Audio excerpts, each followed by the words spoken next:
Yeah, I think just being really clear with what's expected of the person coming into the role.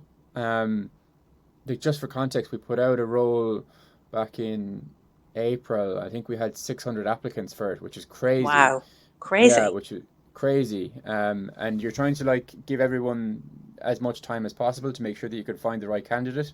One thing that we did, I think, quite well actually was we created like a 10-minute Loom video and put on loads of resources. So anyone that we kind of consider that may be a fit, we sent them all the generic Loom video and loads of information on the company.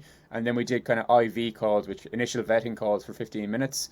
Essentially, what that was able to do is kind of help whittle down anyone who we thought was a fit from the 600 into a 15-minute IV call. Really, from that call, you were trying to get a gauge as to if they had actually consumed the information you had sent across and was there a genuine interest, and if you kind of felt there was an initial fit.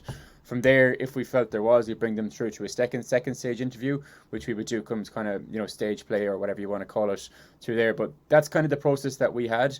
It just kind of cut out the first 15 minutes of most interviews where you're trying to give a bit of information on the company and tell a bit more about what you do. Everybody had that coming into that initial vetting call, and it just meant that we were able to kind of get through a lot more people a lot quicker. And I suppose, once people have got in the door, we really look to improve the onboarding process or onboarding training for these people once they have come on board, because all the information was living in Carl and I's head for a long time, and all of a sudden you've new people who are coming into the business who haven't been privy to the last 12 to 15 months of the business. So they need to be trained up properly, and you need to make sure that that's a repeatable process for new people coming into the business. So we put a lot of work into just making sure that we have proper training in place for all new hires that come in, irrespective of the function that they're arriving into.